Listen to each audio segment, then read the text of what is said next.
our hearts beat. Hello everyone, welcome back to my channel, welcome back to a new blog. আশা করি তোমরা সবাই খুব ভালো আছো। অ্যান্ড ইয়েস, আমি আজকে ভীষণ ভালো আছি, ট্রাস্ট মি। কারণটা অবশ্য এতক্ষণ তোমরা আমার ভিডিওর টাইটেল ও থাম্বনেল থেকে বুঝেই গেছো। ইয়েস, আজকে একটা লং ট্রেন জার্নি হতে চলেছে। ইনফ্যাক্ট আমার লাইফের এটা এখনও অবধিকার সব থেকে লংগেস্ট ট্রেন জার্নি হতে চলেছে। প্রায় 30 ঘন্টা একটা ট্রেন জার্নি বলতে পারো, তাও আবার এই লেভেলের দুটো বাচ্চার সাথে। তো বুঝতেই পারছো জীবনে কতটা চাপ আসতে চলেছে। যাই হোক, যদিও আমি খুব একটা বেশি ট্রেন জার্নি করিনি আমার লাইফে এখনও অবধি, বাট স্টিল এই ট্রেন জার্নিটা কিন্তু আমার লাইফের খুব বেশি exciting, adventurous and at the same time খুব বেশি হিস্টোরিক্যাল হতে চলেছে। হিস্টোরিক্যাল কেন বললাম সেটা একটু বাদেই তোমরা বুঝতে পারবে। তার আগে বলি, আমি তো ভীষণ বেশি এক্সাইটেড এই ট্রেন জার্নিটাকে নিয়ে, and I am very sure যে তোমরাও আমার সাথে এই ট্রেন জার্নিটার সাক্ষী হতে ভীষণ এক্সাইটেড। তাহলে চলো ভিডিওটা এখান থেকে শুরু করে দিই। Our hearts beat to the city streets. We began to feel the fire. So yes, এখন ঘড়িতে বাজে 8:05 আর দেখো আমি রেডি হয়ে গেছি। এই হচ্ছে আমার এখনকার আউটফিট। অ্যাকচুয়ালি এই আউটফিটটা না আমার আগামী দুদিনের জন্য একদম ফিক্সড আউটফিট বলতে পারো, কারণ 30 ঘন্টা একটা ট্রেন জার্নিতে ড্রেস চেঞ্জ করার কোনো প্রশ্নই ওঠে না। আমি তো করবো না, অ্যাটলিস্ট আমার 2 মেয়েকেও করাবো না। অ্যান্ড এইটা আমার 2 মেয়ে আগামী 2 দিনের জন্য ফিক্সড আউটফিট। আর আমার কর্তামশাইও অবভিয়াসলি রেডি হয়ে গেছে, যে সবার আগে রেডি হয়ে ফিটফাট হয়ে নিচে ক্যাবের জন্য ওয়েট করছে। ক্যাব আসলেই কিন্তু আমরা বেরিয়ে যাব। কোথায় বেরিয়ে যাব সেটা আশা করি তোমাদের নতুন করে বলে দিতে হবে না, যেহেতু একটু আগেই আমি বলছিলাম একটা লম্বা ট্রেন জার্নির কথা। সো আই গেস আমরা গেস করেই ফেলেছো যে আমরা এই মুহূর্তে আপাতত কোথায় যেতে চলেছি। ইয়েস, আমরা এখন যাচ্ছি হাওড়া স্টেশনে। বাট সেখান থেকে কোথায় যাব, কীভাবে যাব সবটা তোমরা জানতে পারবে। বাট তার জন্য তোমাদের কিন্তু পুরো ব্লগটা দেখতে হবে। সো চলো ভিডিওটা তোমরা দেখতে থাকো, আশা করি তোমাদের ভালো লাগবে। যেতে যেতে গল্প হবে, আড্ডা হবে, মজা হবে, এক কথায় বলতে পারো ফুল অন মাস্তি হতে চলেছে এবারের এই জার্নিটাতে। তো চলো আর বেশি কথা বাড়াবো না, ঠাকুরের আশীর্বাদ এবং বড়দের আশীর্বাদ নিয়ে এবং ক্যামেরার উপরে যারা তোমরা আমার বন্ধুরা আছো, আমার পুরো পরিবার আছো, তাদের সবার বেস্ট উইশেস নিয়ে যাত্রাটা আগে শুরু করেছি। বাকি কথা ডেফিনেটলি যেতে যেতে বলছি। From the sky, just two hearts running wild. Never sleep, never stop. As we shout from the top, we're gonna be. We're gonna be. Two hearts running wild. এবারে আমাদের জার্নির ডেস্টিনেশন হলো সিমলা মানালি। হ্যাঁ, প্রত্যেকটা মধ্যবিত্ত বাঙালি, না শুধু মধ্যবিত্ত বাঙালিই বা কেন বলছি, প্রত্যেকটা বাঙালিরই একটি স্বপ্নের ট্যুর হলো এই সিমলা মানালি ট্যুর। আর এই স্বপ্ন আমাদের এবার পূর্ণ হতে চলেছে।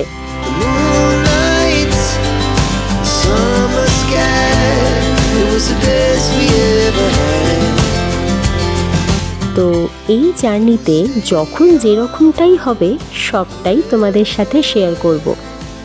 এই সিমলা মানালি ট্যুরের পুরো একটা সিরিজ আসতে চলেছে এবং এই সিরিজের প্রত্যেকটা ভিডিওই আশা করি তোমাদের খুব ভালো লাগবে।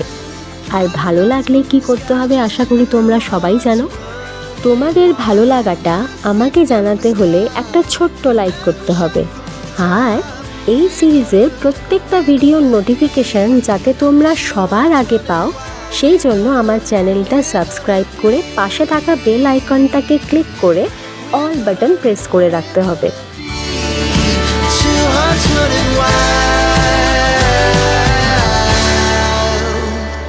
আর এই দেখো, কথা বলতে বলতে আমরা কিন্তু পৌঁছে গেছি কলকাতার one of the most largest, oldest and at the same time most busiest railway station, Howrah স্টেশনে। To the city streets, we began to feel the fire. We rise like tall buildings as the chemicals they take us higher. The night's young and it's just begun as she puts her hand in mine. We wanna chase the night, wanna dance to the light. সবাই আসার পর আমরা একসাথেই হাঁটা দিলাম হাওড়া স্টেশনের পুরনো বিল্ডিংয়ের দিকে, কারণ এই পুরনো বিল্ডিংয়ের 9 নম্বর প্ল্যাটফর্ম থেকেই ছাড়বে আজকে আমাদের ট্রেন। সেদিকে যেতে যেতে হঠাৎই চোখ পড়ল হাওড়া স্টেশনের ক্যাবওয়ের দিকে। হাওড়া স্টেশনের এই ক্যাবওয়ে নিয়েও কিন্তু একটা ছোট্ট ইতিহাস আছে, সেই বিস্তারিত আলোচনাতেও আসছি, তবে একটু পরে। Now the morning is the afternoon. We lay awake in bed. The laughs so loud as the hours pass. We're gonna do it all again. We wanna chase the night, wanna dance to the light. Pull the stars from the sky, just two hearts running wild. Never sleep, never stop as we shout. Howrah স্টেশনে পা রাখতেই চোখ গেল স্টেশনের waiting এরিয়ার দিকে। হাওড়া স্টেশনের waiting area কিন্তু তখনও যাত্রীদের ভিড়ে জমজমাট। এদের মধ্যে কেউ যাচ্ছে ঘুরতে, আবার কেউ যাচ্ছে নিছকই কাজের উদ্দেশ্যে। এক কথায় প্রত্যেকেই প্রত্যেকের গন্তব্যে যাওয়ার জন্য অপেক্ষারত। আর তাই আমরাও আমাদের গন্তব্যে পৌঁছানোর জন্য 9 নম্বর প্ল্যাটফর্মের দিকে ওই ক্যাবওয়ে ধরেই অগ্রসর হলাম।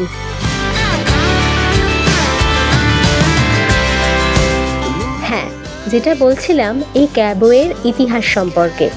হাওড়া স্টেশনের এই বিখ্যাত ক্যাবওয়ে কিন্তু তৈরি হয়েছিল কালকা মেলের জন্যেই, যে কালকা মেল চেপে আমরা আজ পাড়ি দেব কালকার উদ্দেশ্যে। গরমকালে সিমলা যাওয়ার জন্য সাহেবদের স্টেশনে নেমে ভারী মালপত্র নিয়ে ট্রেন অবধি পৌঁছতে যাতে কোনো কষ্ট না পেতে হয়, সেই জন্যেই কিন্তু তৈরি হয়েছিল এই ক্যাবওয়ে। এই ক্যাবওয়ে দিয়ে সাহেবদের গাড়ি এসে থামতো একদম সোজা এই কালকা মেলের সামনে এসে। এই তো গেল ক্যাবওয়ের ইতিহাস। এবার আসি কালকা মেলের ইতিহাস সম্পর্কে। 12311 হাওড়া কালকা মেল বা নেতাজি সুভাষ এক্সপ্রেস, সংক্ষেপে কালকা মেল নামটার সাথে কম বেশি আমরা সকলেই প্রায় পরিচিত। গত 150 বছর ধরে কলকাতা থেকে সিমলা মানালি ঘুরতে যাওয়ার একটিই মাত্র ট্রেন, কিন্তু এই ট্রেনের রয়েছে একটি নিজস্ব ঐতিহাসিক ঐতিহ্য। কী সেই ইতিহাস, আসুন জেনে নিই এবার। 1864 সালে পরাধীন ভারতের ব্রিটিশ সরকার কলকাতার গরমে অতিষ্ঠ হয়ে সিমলাকে তৎকালীন সামার ক্যাপিটাল অফ ইন্ডিয়া হিসেবে ঘোষণা করলেন। এর ঠিক 2 বছর পর অর্থাৎ 1866 সালে এই সাহেবদেরই কলকাতা থেকে সিমলা নিয়ে যাওয়ার জন্যই চালু করা হলো এই কালকা মেল। অবশ্য তখন তার নাম ছিল ইস্ট ইন্ডিয়ান রেলওয়ে মেল। আর আজ এই ঐতিহাসিক ট্রেনে চেপেই আমরা যাচ্ছি সিমলা মানালি ঘুরতে, ভেবেই খুব এক্সাইটিং লাগছে। Never sleep, never stop as we shout from the top. আমাদের এই ট্রেনের সিট ছিল এসি 2 টায়ারের। হাওড়া থেকে কালকা অবধি তার ভাড়া ছিল জনপ্রতি 2675 টাকা। এছাড়া বাকি ডিটেলস স্ক্রিনে দিয়ে দেওয়া হলো, দেখে নিতে পারেন। Now the morning is the afternoon. We lay awake in bed. The laughs so loud as the hours pass. We're gonna do it all again. We wanna chase the night, wanna dance to the light. Pull the stars from the sky, just two hearts running wild. Never sleep, never stop as we shout from the top. We're gonna be. We're gonna be. ঘড়িতে কাটায় কাটায় 9:55 নাগাদ আমাদের train Howrah station থেকে ছেড়ে পাড়ি দিল তার গন্তব্যের উদ্দেশ্যে, অর্থাৎ কালকার উদ্দেশ্যে। ব্যাস, ট্রেন ছাড়তে না ছাড়তেই খাওয়া দাওয়া পর্ব শুরু, আর সেই পর্বে প্রথম সারিতেই ছিল খুদেরা।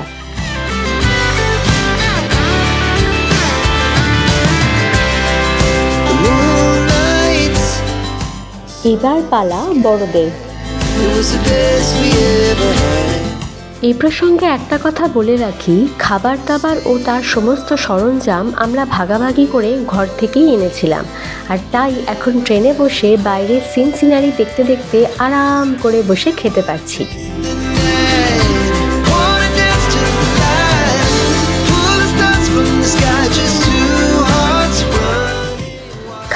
খাওয়া শেষ করে উঠতে উঠতে আমাদের প্রায় 11টা বেজে গিয়েছিল।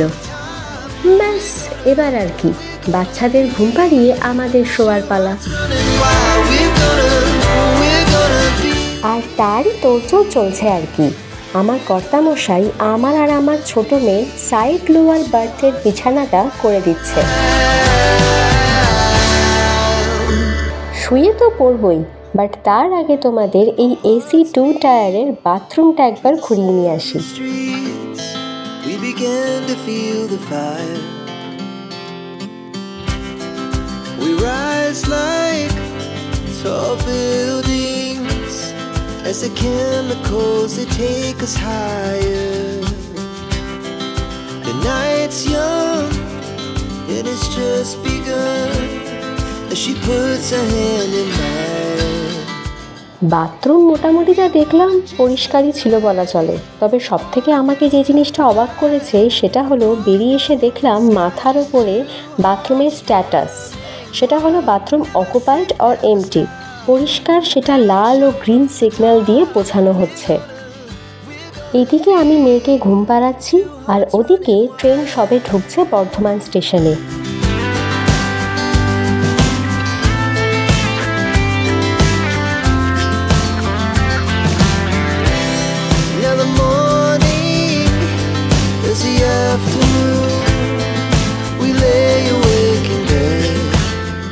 আমার মেয়ে এখনও ঘুমায়নি, এদিকে একের পর এক স্টেশন পেরিয়ে যাচ্ছে। এখন পৌঁছালাম ওয়েস্ট বেঙ্গলের লাস্ট স্টেশন দুর্গাপুরে।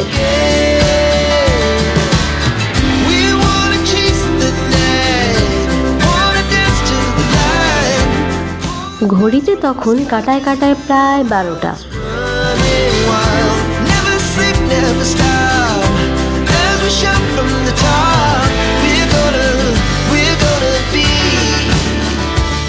পৌঁছালাম ঝাড়খণ্ডের প্রথম স্টেশন ধানবাদে। ঘড়িতে তখন সময় 1:40।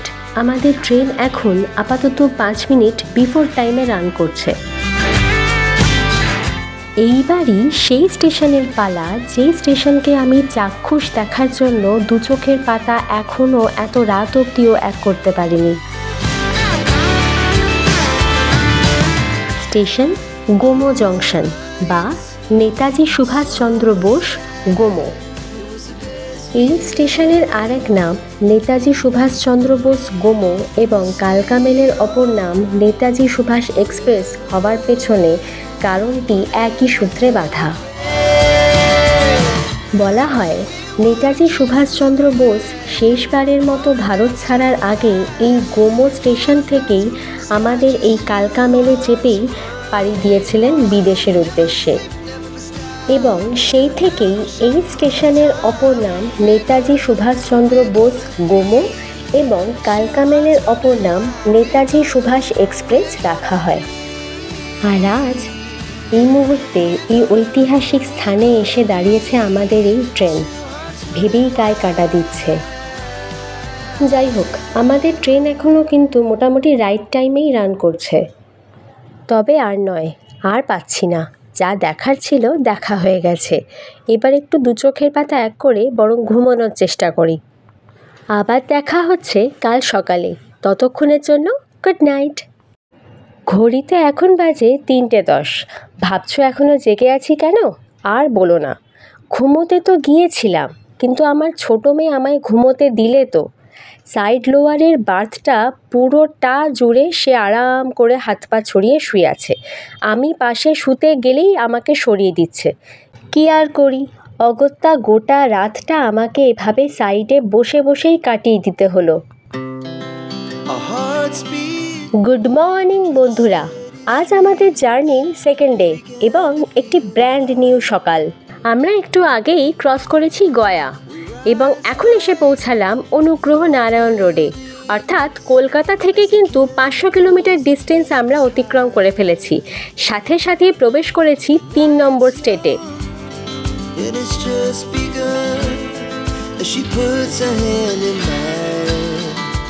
বাইরে তখন বেশ ঠান্ডা লাগছিল, তাই জ্যাকেটটা পরেই নিয়েছিলাম। আমার মেয়ে তখনও ঘুমোচ্ছে। এদিকে রাতের অন্ধকার কাটিয়ে ভোরের আকাশে সূর্যোদয় বাড়িয়ে চলেছে তার আলো, এবং তার সাথেই তাল মিলিয়ে কালকা মেলও তার গতি বাড়িয়ে ছুটে চলেছে তার পরবর্তী স্টেশনের উদ্দেশ্যে। সত্যি কথা বলতে এই ঐতিহাসিক ট্রেনে চেপে জার্নি করতে বেশ গর্বই অনুভব করছিলাম আমি। এ প্রসঙ্গে একটা কথা বলে রাখি, 1866 সালে প্রথম চালু হওয়া এই হাওড়া থেকে দিল্লি যাওয়ার রেলপথে প্রথম পা রেখেছিল কিন্তু এই ঐতিহাসিক কালকা mail. As the hours pass, we're gonna do it all again. We wanna chase the night, wanna dance to the light, pull stars from the sky, just two hearts running wild. Train আমাদের কালকার পথে যতই এগোচ্ছিল তাপমাত্রার পারদ ততই নামছিল। আর এই ঠান্ডায় ভোরের বেলা সূর্যোদয় দেখতে দেখতে হাতে এক কাপ গরম গরম চা না হলে কি চলে? Two hearts running wild.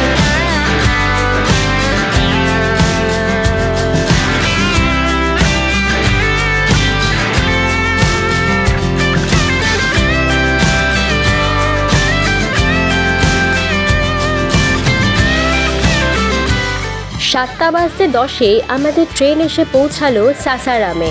The moonlight, the summer sky, it was the best we ever had.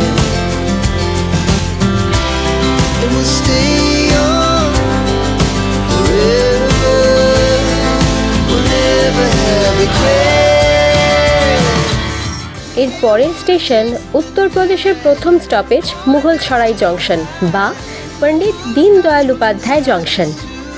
এই মুঘলসরাই স্টেশন প্রথম চালু হয় 1862 সালে।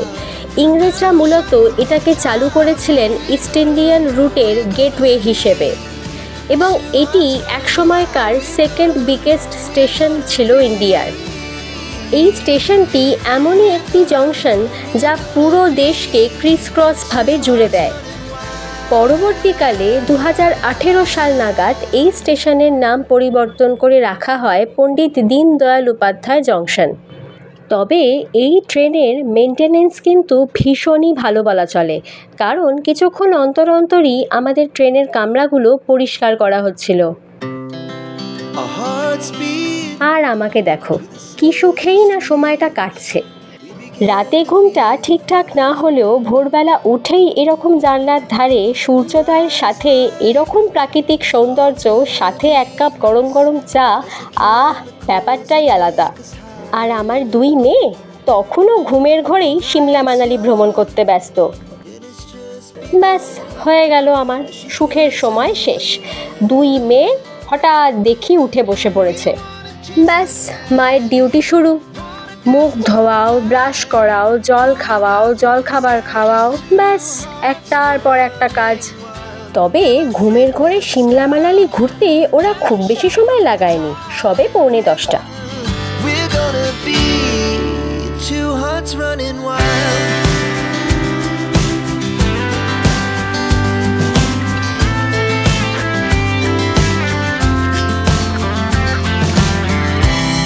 Now the morning is the afternoon. We lay awake in bed. সব কাজ সেরে সুরে এসে দেখি আমাদের ট্রেন এখন পেরোচ্ছে সোন নদী। Hours pass. We're gonna do it all again. এখন পেরোচ্ছে নৈনি জংশন, কিন্তু এখানে ট্রেন দাঁড়াবে না। এর পরের স্টপেজ প্রয়াগরাজ জংশন, সেখানেই গিয়ে দাঁড়াবে আমাদের ট্রেন। প্রয়াগরাজ জংশন ঢোকার ঠিক আগেই এই মুহূর্তে আমরা পেরোচ্ছি যমুনা নদীর ওপর নির্মিত নৈনি ব্রিজ। 1865 সালে ইংরেজ আমলে নির্মিত 155 বছর পুরনো এই ব্রিজটি আজও যমুনা নদীর ওপরে একইভাবে গর্বের সাথে দাঁড়িয়ে রয়েছে বুক চিতিয়ে।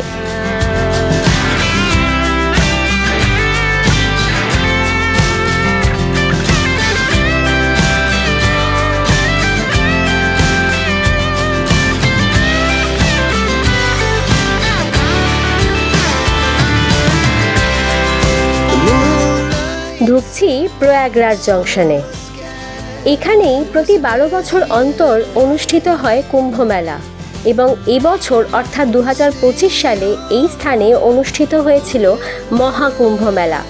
আর সেই মহাকুম্ভেতেই আমার কর্তামশাই ঠিক 1 মাস আগেই এসে তার মহাপূর্ণ স্নানটি সেরে গেছেন। এই প্রয়াগরাজেই রয়েছে ত্রিবেণী সঙ্গম, অর্থাৎ গঙ্গা, যমুনা এবং সরস্বতী এই 3 নদীর মিলনস্থল। প্র কথার অর্থ হলো প্রথম এবং ইয়াগ কথার অর্থ হলো যজ্ঞ, অর্থাৎ এই স্থানে সৃষ্টির প্রথম যজ্ঞ অনুষ্ঠিত হয়েছিল, আর তাই এই স্থানের নাম প্রয়াগরাজ। সমুদ্র মন্থনের সময় উদ্ধৃত অমৃতের 4 ফোঁটা পড়েছিল পৃথিবীর 4টি স্থানে। তার মধ্যে এই এলাহাবাদ বা প্রয়াগরাজ জংশন হলো অন্যতম একটি স্থান।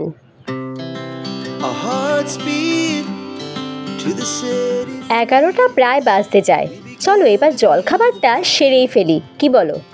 জলখাবারের মেনু ছিল পরোটা ও আলু ভাজা। যদিও ছোটদের জলখাবার পর্ব অনেক আগেই শেষ হয়ে গেছিল। এদিকে বসে জলখাবার খাচ্ছি আমি, আর ওই দিকে বসে জলখাবার খাচ্ছে আমার কর্তামশাই। ওই দেখো, জলখাবার খাওয়া শেষ হতে না হতেই দেখা মিলে গেল এক বন্দে ভারতের। কবে যে চড়বো তা জানি না, তবে দেখেই আপাতত চক্ষু সার্থক করি। খাওয়া দাওয়া শেষ করে চুপচাপ সাইড লোয়ার বার্থে জানলার দিকে তাকিয়ে বসেছিলাম। হঠাৎই দেখা মিলল কিছু চেনা অতিথিদের সাথে। এই যেরকম আমাদের পলাশ, দেখা মিলল খেজুরেরও। ট্রেনে জার্নি করার এই এক মজা। বেশ সুন্দর জানলার ধারে বসে পাহাড়, নদী, নালা, খাল, বিল, গাছপালা ইত্যাদি দেখতে দেখতে কোথা দিয়ে যে সময় কেটে যায় তার টেরই পাওয়া যায় না। ইতিমধ্যেই কিন্তু আমরা কাটিয়ে ফেলেছি প্রায় 12 ঘন্টা।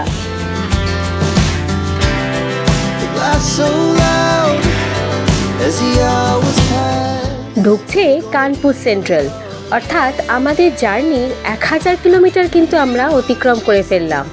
এই কানপুর সেন্ট্রাল থেকেই আমাদের খাবার অর্ডার করা ছিল, তাই কানপুরে খাবার দিয়ে যাওয়া মাত্রই লাঞ্চটা সেরেই ফেললাম।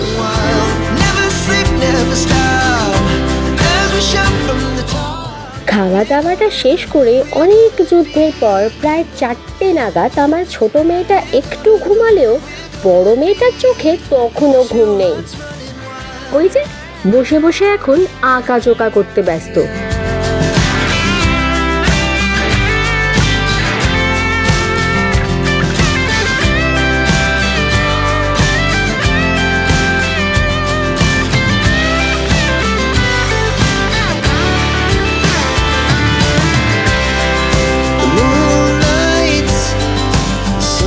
শিকোহাবাদ এসে পৌঁছালাম 4:20 নাগাদ।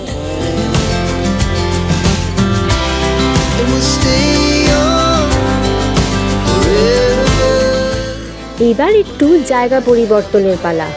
আমার কর্তামশাই বসে আছেন আমারই সিটে, আর আমি এখন বসে আছি আমার 2 মেয়েকে নিয়ে আমার কর্তামশাইয়ের সিটে।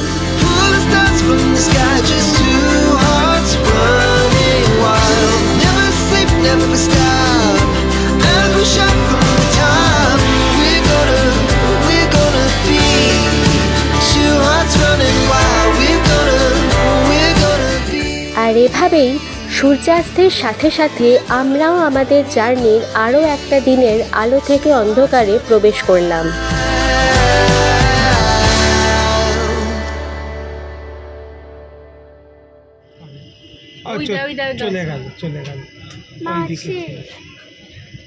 ওই তো গাছে লাফাচ্ছে এখন। চলো। Our hearts beat to the city streets. We began to feel the fire. We rise like tall buildings as the chemicals they take us higher. এখন মশলা মুড়ি তৈরি হচ্ছে। ছোট বৌদি এখন শসা পেঁয়াজ কাটছে, আর এইখানে হচ্ছে মুড়ি মাখানো হচ্ছে। এই যে চলছে সন্ধ্যাবেলার জলখাবার পর্ব।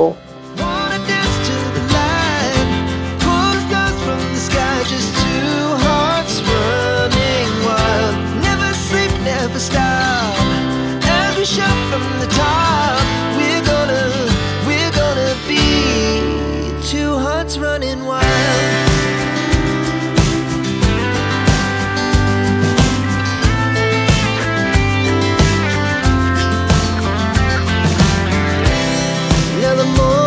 প্রায় 1.5 ঘন্টা লেটে 8:05 এসে পৌঁছালাম খুরজা জংশনে।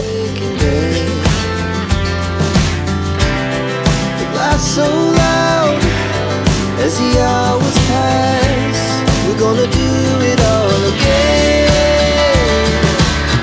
We wanna chase the night, wanna dance to the light, pull the stars from the sky, just two hearts running wild. Never sleep, never stop, as we shout from the top. We're gonna be. We're gonna be two hearts running wild.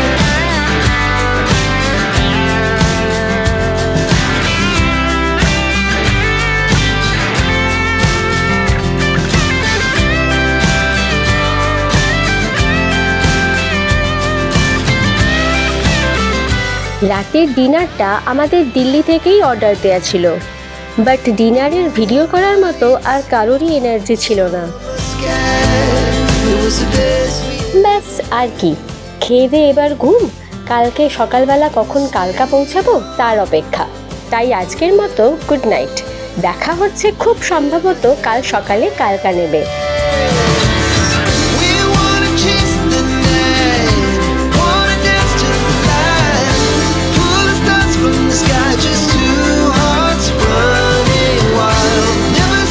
Never stop as we shout from the top. We're gonna be two hearts running wild. We're gonna be. We're gonna be two hearts running wild. Finally আমরা কালকা এসে পৌঁছালাম।